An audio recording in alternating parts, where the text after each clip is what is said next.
Are people okay, or do they need more windows open?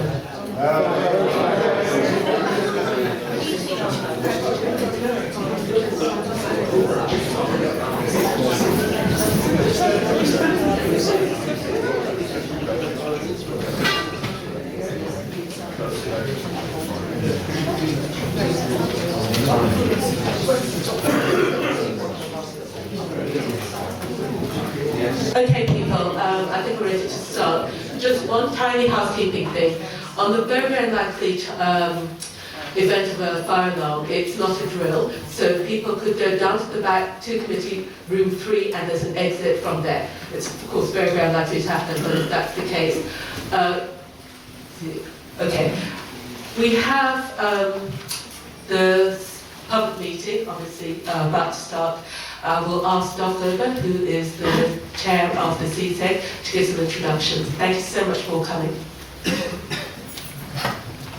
Good afternoon, ladies and gentlemen. Thank you very much for coming tonight. It's quite full, and hope you can all hear me at the back. Can you speak the microphone, please?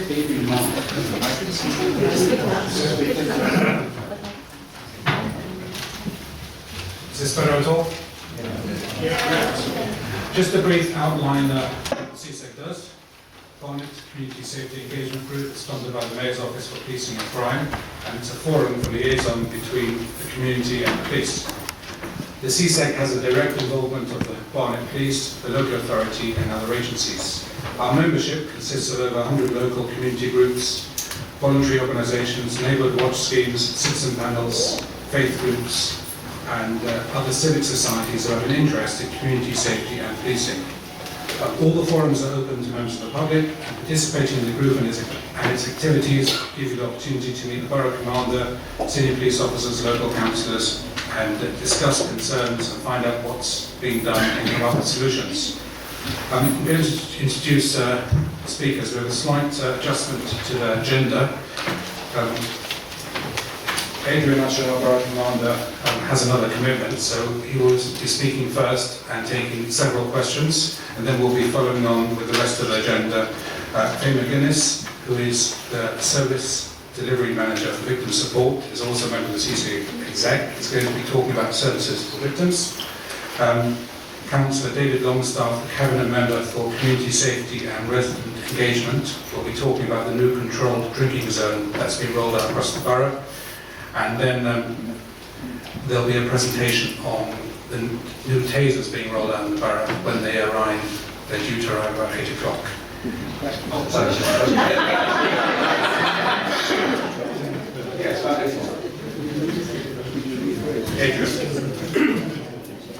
Good evening, ladies and gentlemen. One of the things I'm very rarely accused of is needing a microphone. If anybody at the back can't hear me, please just give me a wave and I will resort to using one. I'm also incapable of talking to a large number of people without walking about. So I'm sorry about that, it just sort of goes with the job. My name's Adrian Usher. I am very, very sorry that one of the things I haven't got right yet is diary management. So I do have a prior commitment, but I absolutely didn't want to miss this opportunity to meet all of you, and it is enormously heartening to see such a full room full of people concerned about the safety, their own safety, and the safety of their communities in Barnet. So I'll tell you a little bit about myself, if that's okay. I don't have a presentation on Taser, but I don't know a great deal about Taser, but I will do my very best to answer any questions you've got on it. I will certainly be here for as long as you are asking questions. So I'm not going to duck out the door if it gets difficult, because there's a chap out there stopping me. Simon Causer, excellent Chief Inspector from Barnet, will be here till the end, so if there's anything that doesn't occur to you now, feel free, please, to ask him later in the day.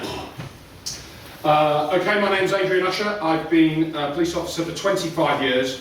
I'm probably arrogantly proud of the fact that, but for a very small part of that, which I'll tell you about, all of that time has been in operational policing of one sort or another. I have never had an office job, apart from once.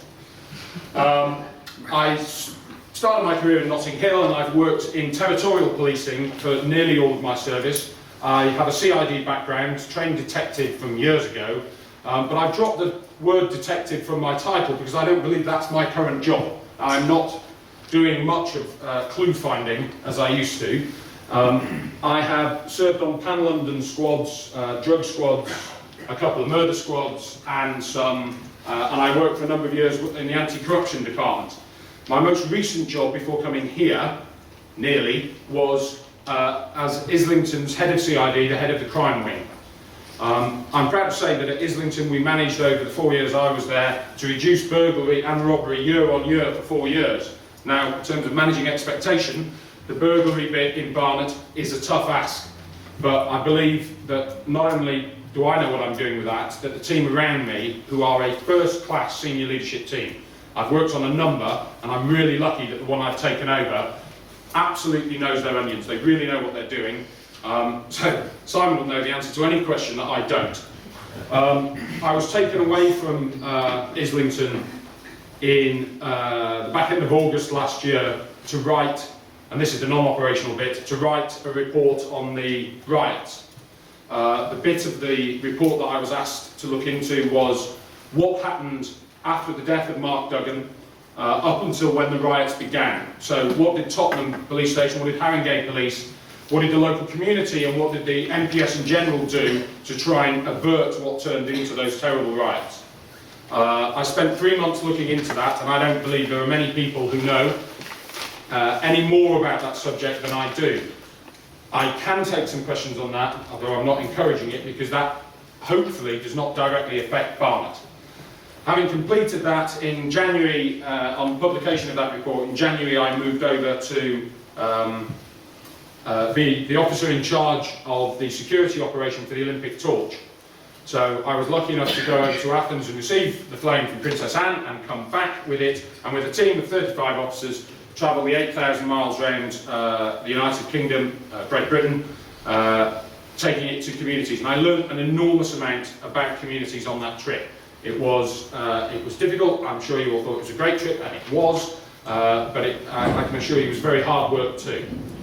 And then from there I've been posted to Barnet, and I'm absolutely delighted, really genuinely delighted to be here. I recognise the privilege that comes with the job. It's not an easy job, but it is a privilege to do it, and I cannot do it without all of you and all the other partners we work with. In terms of just telling you what my vision is, I'm a fairly simple soul. I can't do grandiose speeches about complicated partnership arrangements and all of that. What I want to do is drive home a simple message to my own staff, and I've been doing that over the last 6 weeks. And that message is simply this, that we must treat every victim as though they were a member of our own family, and then to leave no stone unturned in the relentless pursuit of the offender. That's it. And it's a standard to which you can hold us to account.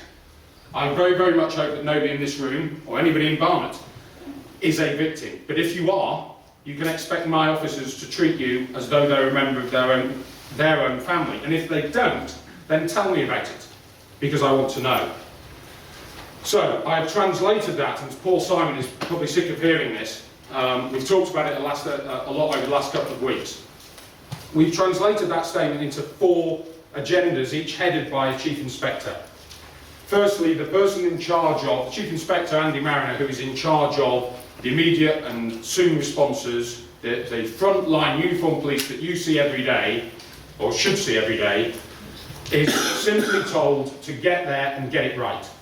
So get there promptly, treat the person you're speaking to with courtesy and respect, conduct a proper investigation, don't write me a report, conduct an investigation, and then if we get it right first time, then we can hand over that investigation to DCI Helen Williams, who will be in charge of leaving no stone unturned, ensuring that we're not trying to write crimes off, we're trying to investigate every possible lead for you, and that we communicate with you when we're doing that, so you can ask us what's going on, that we agree with you how we're going to talk to you, and then we stick to it.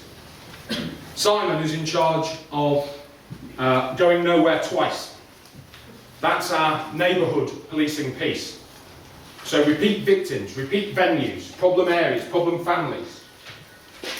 We don't have the resources anymore to be going to places twice. We need to get it right the first time. And Simon's staff will be looking at when we have been somewhere, What is it that we can do to ensure that we don't have to come back? That we do not rework. There was a piece of, there's a project that's been done in the Met that tells me that 40% of what we do is redoing what somebody else has done. We just can't do that anymore. And the final piece of the jigsaw, the final of the 4 chief inspectors, is DCI Gary Randall, and he's in charge of the relentless pursuit bit, ensuring that our offenders are hunted down, that we take the fight against crime across their doorsteps, into their bank accounts, into their work, wherever we need to ensure that that offender is brought to justice, because that's what the victims expect. Those 4 things come together to deliver what I've hopefully outlined at the start of this.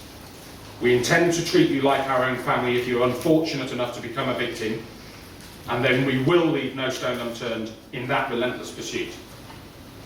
I've told you that I've got a prior commitment, but what I'll also tell you is that I'm going to stand here as long as you're asking questions. The local policing model that some of you may know something about, you may know a great deal about, I'm happy to answer questions on as far as it affects Barnet and as far as I know. I certainly won't lie to you, and I will be honest and say I don't know if I don't know. So, let me tell you about something else. No, we'll do questions. Sir, gentleman at the back. Yes, just a question. Is there race inequality in Barnet Council and Barnet Police Force? Can you define race inequality for me? Race inequality. Inequality. And, does race inequality in the police and council impact crime and community safety? If there is race inequality, then of course it does. But could you define race inequality for me? Well, do the police have a race equality scheme or race equality policy? Yes, we have a fairly robust race equality policy, or we are statutorily obliged to ensure that everything we do, we examine and make sure that it doesn't impact negatively upon one community or one individual. And that's done for every single piece of work we do. Is that policy working?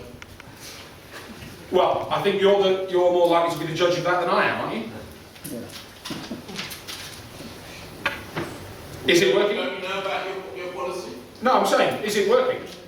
What do you understand? Well, if I was in the position of thinking that it wasn't working, I'd be doing something about it, sir. If you've got a specific concern, feel free to tell me about it. Well, this is a question. That's it. Does race inequality in the police and council impact crime and community safety? Okay. I think I've answered that. It would, of course, impact if it's there, and if there's any evidence that it's there, I'll deal with it. Yes, sir. Sorry, can I just quickly interject?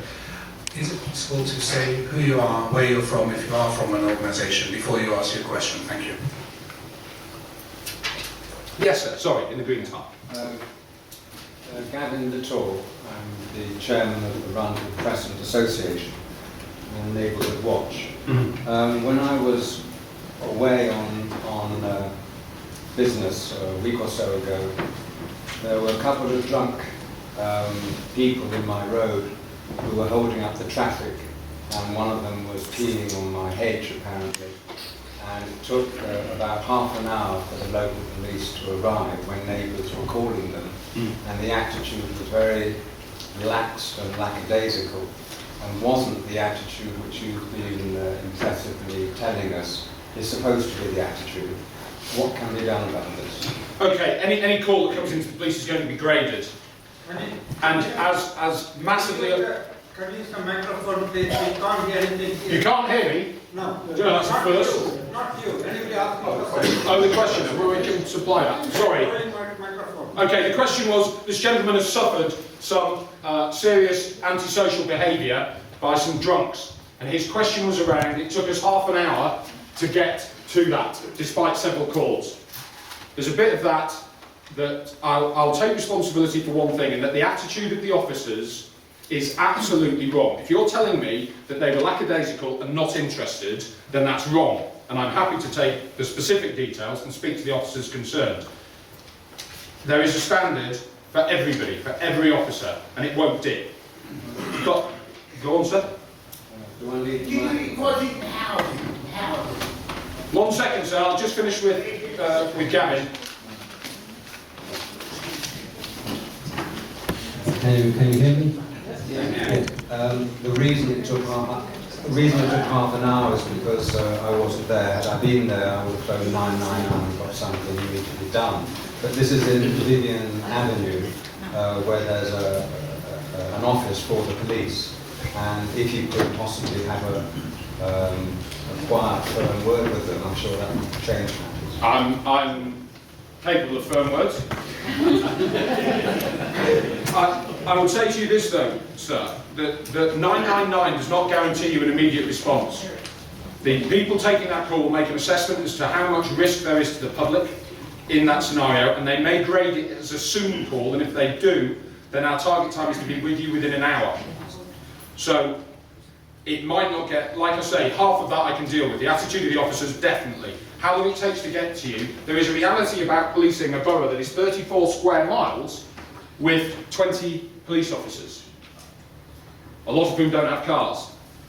So we do our very best, and at the moment we're running at about 86, 87% in terms of hitting those target times, and you've got a right to hold me accountable for that. So, happy to take those details, sir. Do pass them on. Sir. Okay, I'll come to you next, sir. Equality in housing. Equality in housing. Equality in housing. Yeah. Right. Of the things I'm responsible for, housing, it's not one of them. But I'm sure that Councillor Longstaff will be happy to take that question.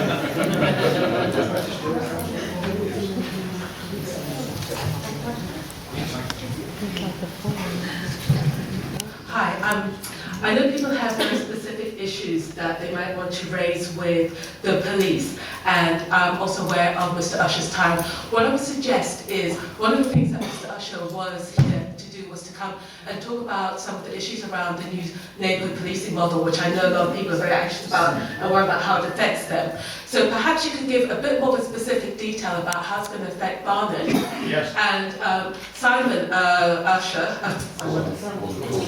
sorry, Chief Inspector Simon Causer is going to be here for the whole time of the meeting, which we're hoping to end around about 8:30. So my suggestion is, Mr. Usher, if you could just give a bit more detail and specific things about the neighbourhood policing model, and then we'll go on to the rest of the presentation, and then we'll take up questions generally about policing. And I know Simon's also up to date in terms of the policing model, so he'll be able to pick up questions around that. So maybe you've got questions for the commander.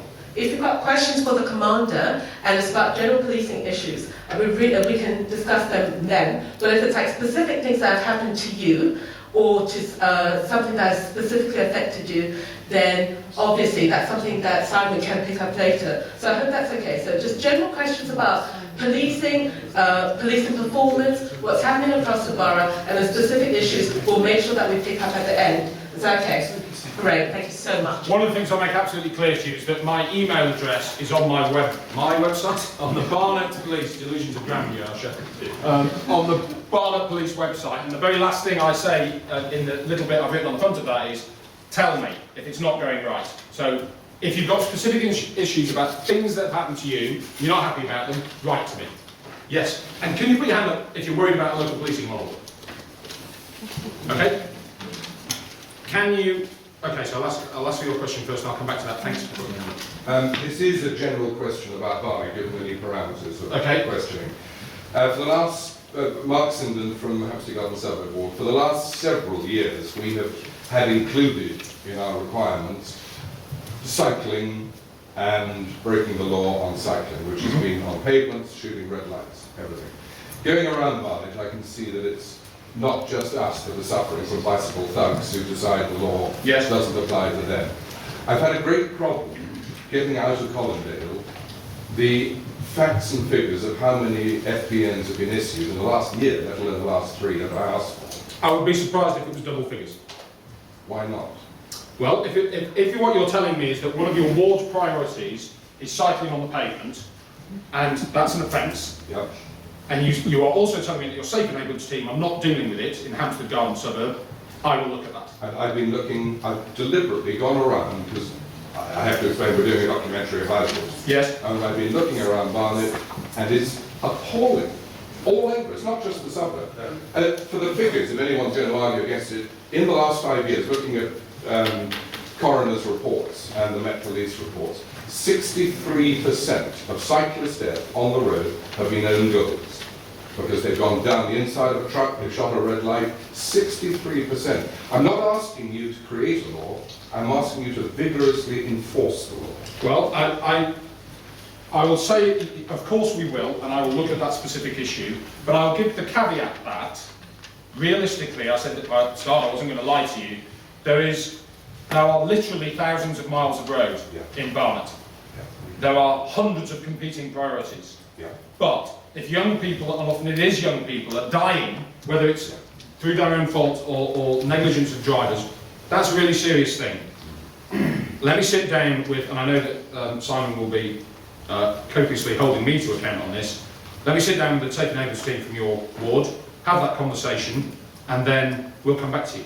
Because what I'm asking is, they don't just say to a cyclist, would you mind getting back on the road? Well, give them an FPN. Well, we can do so, but there is a bit about, we live in a free and liberal society, thank goodness, and officers spending 20 minutes writing out an FPN for a young man or woman who is cycling on the pavement might not be the most efficient use of their time. I understand that, but it's the same law that you use to prosecute a car driver on the pavement. And the whole point of the pavement is for the protection of pedestrians. I understand, and sir. at the moment, it's bloody dangerous. Okay, sir, I've said I will look at that for you, and I will. Could I just make a comment? It's the aggressive cyclists that are the problem. Yes. And particularly in the Golders Green Junction, which isn't just Hampstead Garden Suburb ward, there's 3 wards in that area. They all really need to get a grip on this. Okay. Coming to the point where innocent pedestrians are going to get pushed into the road, for example. Yes. This is quite serious. And we've tried to speak to Barnet. Yeah. We asked them to put signs on these new lampposts. They refused and probably put signs saying don't take a dog fowl on the pavement for 10 quid. Okay. I agree with you. I get that it's a serious problem. I get that you're concerned about it. Okay, thank you. Can I come back to a more general issue? David Howard from East Barnet, Safer Neighbourhood team. Are the Safer Neighbourhood teams going to stay? Yes. Are they going? Are they increasing in size? Yes. Reducing in size? What is the future model? Right, the future model, the local policing model, which is being worked on now, and at some point over the next year, most likely April, will be implemented. That model is, there's a lot of complicated bits of it which I shan't bore you with, but the bit really that will affect you is that we are going to take a significant number of people from those who are flying about on blue lights answering immediate and soon calls. There will be a smaller team dedicated to doing that. All those other staff, and some staff from some Pan London specialist departments, will be placed into what were Safer Neighbourhoods teams, and will now become neighbourhood policing teams. Their job, under Go Nowhere Twice, is to ensure that those more embedded problems that require a more partnership approach, require some different thinking. So your antisocial behaviour on an estate, the same kids every night, driving you mad. We don't just turn up on a blue light and tell them to get lost. We find out who they are, what we're going to do about it long term, how we make it stop, so that I don't have to send my staff back to you. So, there will be larger neighbourhood policing teams, in answer to your question. The other bits that fit in are, there's a bit about custody, and there's a bit about a borough support unit, which is a bit of a problem-solving thing, but that's the bit that you need to understand. Neighbourhood policing teams are an enhancement of the Safer Neighbourhood model. They are not a replacement or the collapse of the Safer Neighbourhood model. We get the fact that you like Safer Neighbourhoods. And when I find something you like, and sometimes that's rare, I want to keep it. What Yes. about Golders Police Station? Are you going to shut it? No. Sir? Councillor Hugh Rayner, Hale Ward. Yes, on paper the Safer Neighbourhood teams will be bigger, Yeah. But will they be fully manned as well? Staffed, so I'm sure that's what you meant. I did mean that. They will be absolutely. Bernard Hogan has made it perfectly clear that he regards frontline policing as the priority of the Met Police. So that includes safer neighbourhood teams becoming local policing teams. Yes, they will be staffed absolutely as a priority. Frontline officers ahead any other function. The bits that we're talking about cutting is my job, and chief inspectors and superintendents. So I'm smiling. I could be the shortest lived borough commander in history. And that is an assurance that they will be fully staffed. They will be staffed to the best of our ability. They will be staffed as a priority. They will be staffed before other units. We will remember. We will remember. Yes, ma'am. Maureen West, Chair of Neighbourhood Watch for Barnet, Yes. also Chair of Police Team. Are you leaving them where they are, in their offices, wherever they I are? hope they're not in their offices. Sorry? I don't want them in their offices. I want them out on the street. I think you know what I mean. Sorry. Don't mix words. Are you leaving them in the office? Hale, for example, is up in Millfield. If you're going to move them down into Collindale, No. are you sure? Yeah. Because there's a rumour that you are moving them around. Are you moving any other team out there area? No. The idea. And also, are you giving them cars to get to these areas as quick as you would like them to get?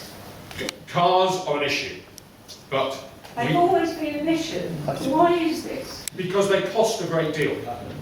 We are aware of that, but even when we... That's a very good point, ma'am. And we're. It's so difficult to get through the red tape of the sponsorship. Well, that doesn't mean we shouldn't try. It's very hard. We have tried. Okay. Well, I hope you'll forgive me if we have another bash at it. Andy Marron is having a look at that for me. He's reviewed the fleet. On the issue of the safer neighbourhoods, they are to be on their wards. It's as simple as that. Originally, these teams were brought in to stay on their wards. Yes. It was promised they would stay on their wards. That's not true. They didn't. Within months they were taking them off. Well- If you bring our teams at the moment, hardly ever there, be it on their phones that they take with them, or whether they're in the office. Where are they? I mean, you left me with one person, no you didn't, but the police left me with one person right through the summer. I was going out myself to calls from all the watches where they were having problems. I should not be doing that. No, you shouldn't. No, I shouldn't. You didn't give us enough police. Right, It's horror. the reality is that the number of police on the borough will not overall go up. So we're going to be Well, understaffed. well, So if no, you did- where- We're understaffed now. Where we put them, Excuse me. Sorry, Maureen. Oh, Sorry, Mr. Usher, You did- I'm really sorry. hang on, we haven't finished. Sure, this. I appreciate that. You say you're not getting more officers. Yes. You know how many you're getting, well, not everybody in this hall knows how many you're getting rid of. How many are you getting rid of? none. That we are taking early retirement, okay? No. That's not what we've been told. Well, I would question who's told you that. My understanding is that there will be and that's why I said that we're not getting more officers. There will be a slight increase in the number of officers in Barnet permanently. Are these going to be mature officers, or are these going to be youngsters that have just come out? Well, I hope there's a pleasant mix. You hope? Well, one of the issues at Barnet is that an awful lot of my officers have got an awful lot of service, and that's brilliant in terms of experience. That's what we need. It is, but we also need young blood who have just been trained, have got new ideas and new things to bring to Barnet. I can't just have an ageing workforce that drops off the end after 30 years. But we are not getting rid of any police officers. You can't afford to lose the experience No. of these officers like Simon Corson here. You don't need to convince me of that. He could run the damn thing all on his own because he's got so much knowledge. Sorry, Simon. I'm very... Man has been to almost every single meeting that people have put up. I don't think I need that. Maureen, I get it. I know how good Simon is, and I'm very keen to hang on to him. That we are not getting rid of any police officers. I'm conscious that there are other questions in the time. Safer neighbourhood teams will, whether they are, we are going to probably form 4 teams of neighbourhood policing teams, though that's not set in stone. I am not talking to you about numbers because I don't know numbers. Believe me, we pester the yard to tell us how many and when. That information will come, but when it comes, I am 99% certain that that will show a small increase in officers, not a decrease. And if we're not decreasing, I'm not sacking. And will you have enough officers to cope in Barnet, knowing that Barnet is a borough that people love to come into to commit crime and then leave? Yes, it's an affluent area. Yes. I understand that, and it's a real challenge. How many officers did you say we were going to have? Well, qualified officers. Sorry? Qualified officers. Slightly more than we've got now. You're not telling me how many? Well, I don't, the yard won't tell me. But what they're telling me is on all the modelling they're doing, we won't lose officers, with a possible exception of some senior leaders. Are you looking at putting 2 or 3 teams together? Yes. So when there's problems of one area, you will send them all there, hopefully, to deal with that problem, and vice versa. Exactly right, and we do it effectively, so we only do it once. Yes. Hold me to account on it. That's what you're working for. Yes. Right, I should watch you and make sure you do That's very kind. Sorry, if we could possibly go to one last question. Is that possible? Sir at the back, I think you've had your hand up from the very start. No, sir, not Mr. Housing, as much as I enjoyed that. Big stable, going from big stable. I only thought open. Police stables. I'm running horses, sir. But thank you. Yes, sir. I just had a question about stop and search. Within the new Borough Police, what do you think is the role of stop and search in there? And what's your personal view on the efficiency of stop and search and bringing down crime and defining crime? Okay, as I said to you, I did some work on the riots and I learned a great deal about stop and search. It's a balance. Stop and search has been shown and is an effective tool against violent crime. We cannot have our young people carrying weapons on the streets, either for their own protection or to cause harm to others. It ends in violence. So it must not happen, and we must use everything as we can to fight it, and stop and search is part of that. Having said that, it is absolutely vital that our young people don't disengage with the police. And if we're constantly stopping the same young people and hassling them to a negative result, that's absolutely counterproductive. We're trying to engage with young people and steer them away from gangs and violence and drugs. They're not going to listen to me if I'm stopping them and putting them up against the wall every 10 minutes and searching them. So it is a balance. We've got effective methods of checking stop and search in Barnet.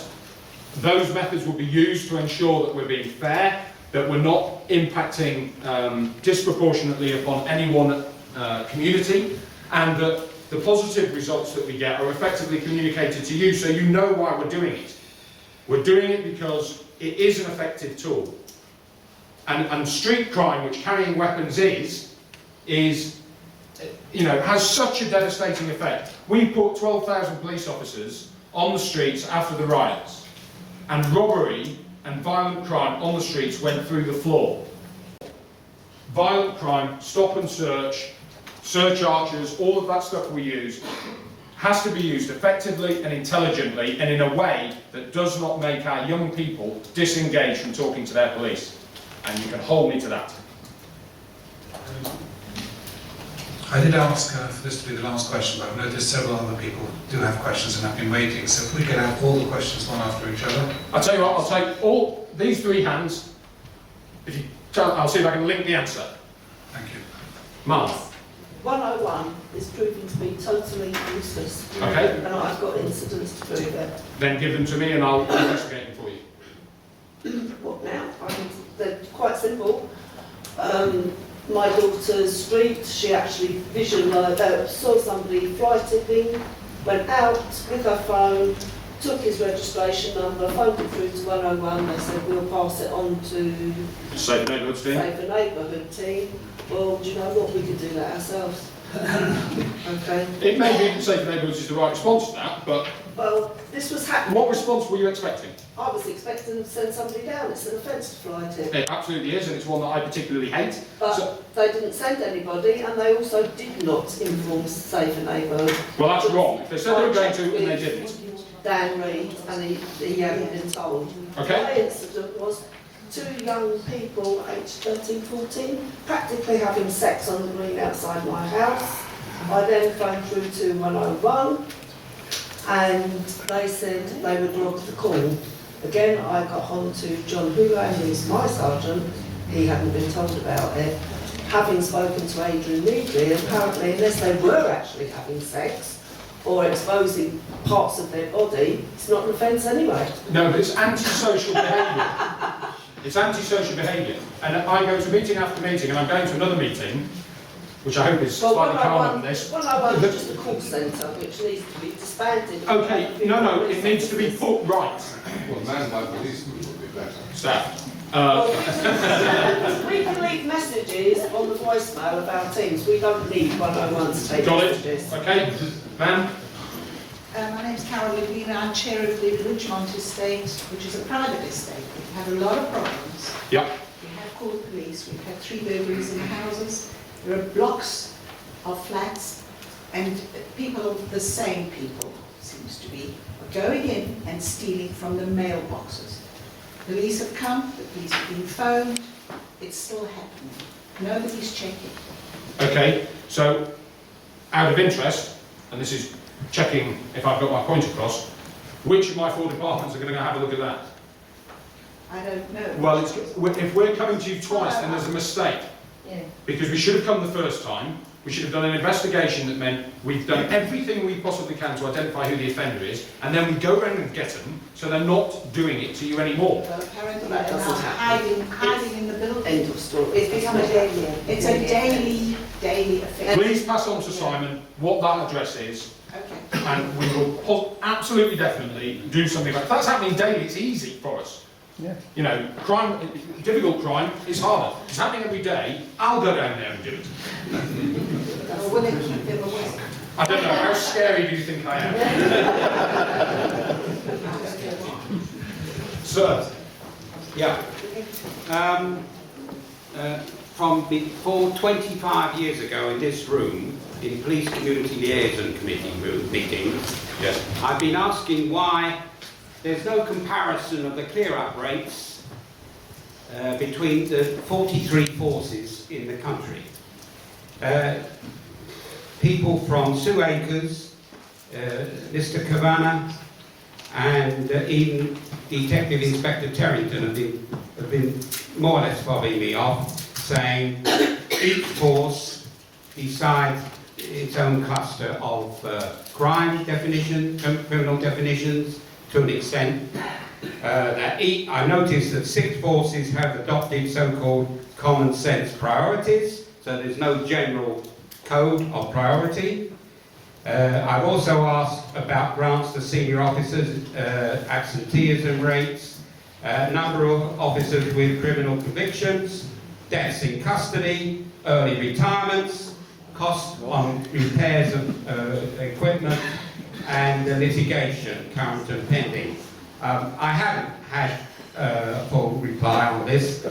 Indeed, I did ask who decides the force's boundary, and I think it was Mr. Kavanagh said, I don't see why, I don't know, it's way above my head, and I don't see why I should please you to find out which body deals with it. Okay, sir. Okay? Okay. And then I did want to ask about the costs of CCTV, which I understand are free to commercial traders, but they're certainly not free as an expense to council taxpayers.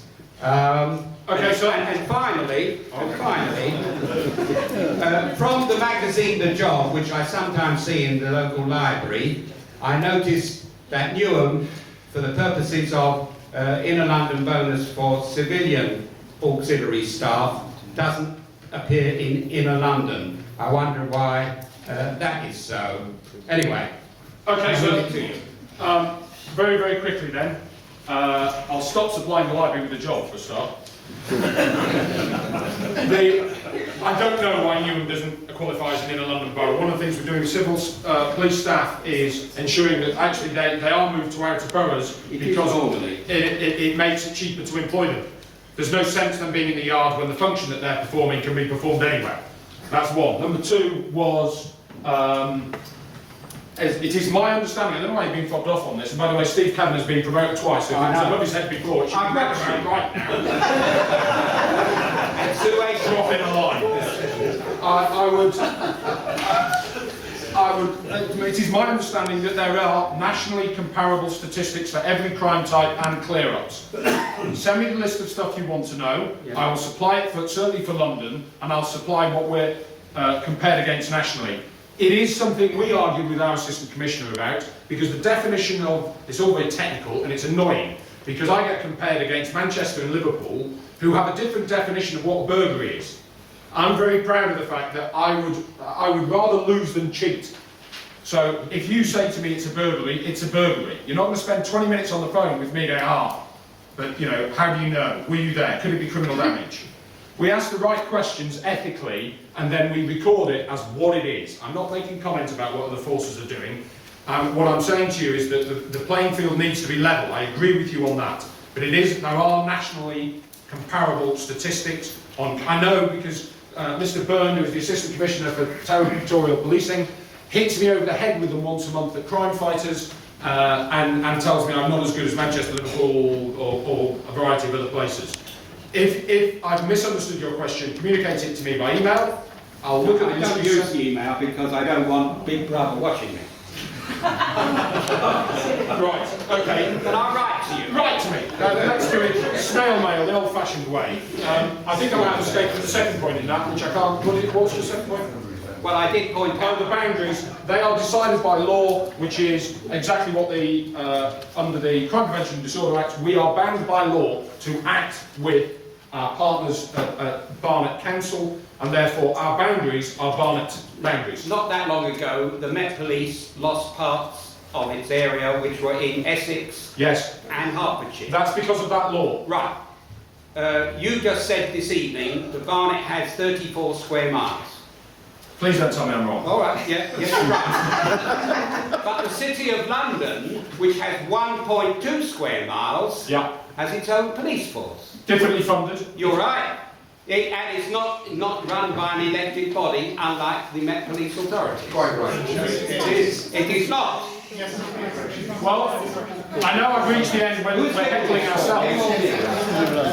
Or you. Let's hear it. Can I answer? Sir, I hope I've answered your question. If I haven't got it to me, I will. I am genuinely sorry that I have to go, but I will promise you this. I will, if you want another meeting where you just beat me up for an hour, I'll set that meeting up. I don't want you to be disappointed. So I've heard your point, write to me about it. Can I please take this opportunity to thank everyone for your delightful questions to the new Borough Commander, Chief Superintendent Usher, and thank you